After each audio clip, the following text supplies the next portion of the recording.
రాష్ట్ర వ్యాప్తంగా అధిక శాతంలో చేపట్టిన ఏటీఎం సాగు కాసులు కురిపిస్తోంది. డిమాండ్కి తగ్గట్టు దిగుబడులు పెరగడంతో వాటిని విక్రయించేందుకు వివిధ మార్గాలు అన్వేషిస్తున్నారు. ఇంతవరకు పంట పొలాలతో పాటు ఇళ్ల వద్ద విక్రయాలు చేసిన రైతులు క్రమేపీ స్టాల్స్కు విస్తరించారు.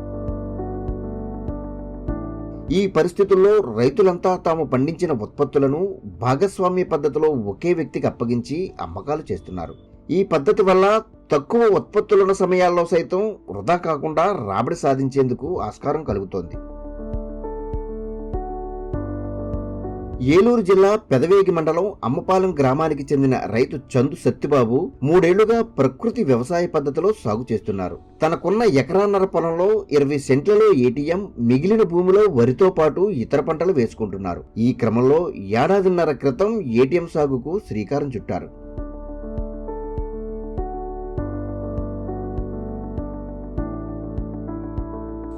అందరికీ నమస్కారం అండి. నా పేరు చందు సత్యబాబు. మాది పెదవేగి మండలం అమ్మపాలెం గ్రామం, ఏలూరు జిల్లా, ఆంధ్రప్రదేశ్.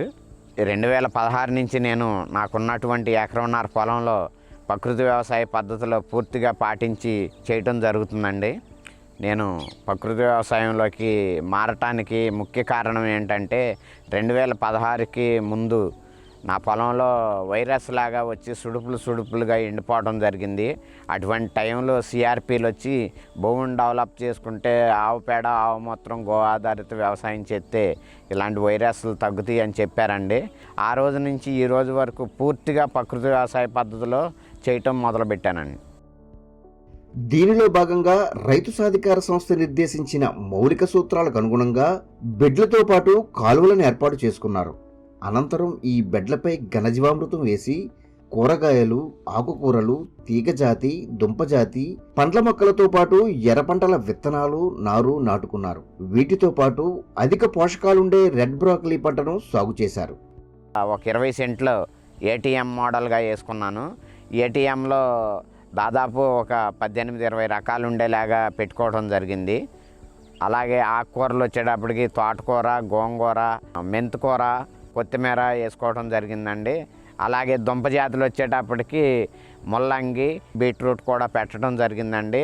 అంతర పంటలుగా ములగాను, అరటి, బొప్పాయి ఇలా పెట్టుకోవడం జరిగిందండి. ఎర్ర పంట కింద బంతి పెట్టడం జరిగిందండి.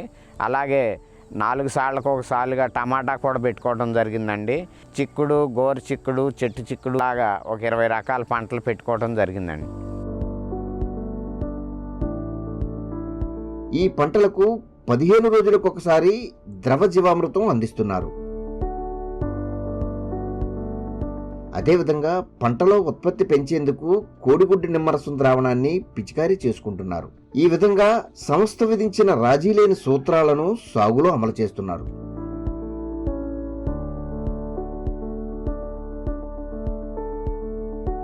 పదిహేను రోజులకు ఒకసారి ద్రవజీవామృతం పారించుకుంటా గ్రోత్ ప్రమోటర్గా కోడిగుడ్డు నిమ్మరసం, పంచగవ్య, అలాగే పురుగులు తెగుళ్ళకి వేపగింజల కషాయం, అగ్నేస్త్రం, బ్రహ్మాస్త్రం, దశపర్ణి కషాయం ఇలా వాడుకుంటూ పంటను పండియటం జరిగిందండి.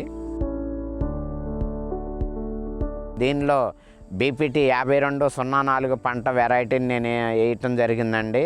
అది కూడా తోటి రైతులతో సమానంగా 36 బస్తాల కాడకి రావటం జరిగిందండి. ఈ సాగు నుంచి సమకూరిన ఉత్పత్తులను రోజువారీ సేకరిస్తున్నారు. వీటిని కొంతమంది వినియోగదారులు నేరుగా పొలం వద్దకే వచ్చి కొనుగోలు చేస్తున్నారు. మరికొంతమంది రైతు సత్యబాబు ఇంటికొచ్చి తీసుకెళ్తున్నారు. వీటికి అదనంగా వచ్చిన ఉత్పత్తులను ప్రత్యేకంగా ప్యాకింగ్ చేసి స్టాల్స్లో విక్రయాలు చేస్తున్నారు. నాకు ఒక పంటకు వచ్చేటప్పటికి దాదాపు 20 నుంచి 23 వేలు వరకు ఖర్చు అవుతుందండి. అలాగే నాకు 36 బస్తాలు పండుతుందండి. బస్తా 3,000 కాడికి ఇచ్చిన దాదాపు ఖర్చులు వగైరా అన్నీ పాను ఒక పంటకు వచ్చేటప్పటికి 50,000 పైగా మిగులుతుందండి. రైతు సత్యబాబు ప్రధానంగా తన ఉత్పత్తులే కాకుండా ఇతర రైతులు పండించిన కూరగాయలు, ఆకుకూరలను సైతం స్టాల్స్కు తరలించి అమ్మకాలు చేస్తున్నారు.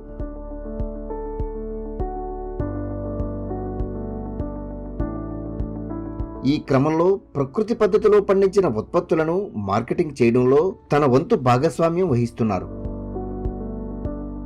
దీంతో పాటు తను ఎక్కువ రకాలు సాగు చేయడం వల్ల ధరల విషయంలో హెచ్చుతగ్గులున్నా అన్ని విధాలా ప్రయోజనం పొందుతున్నారు.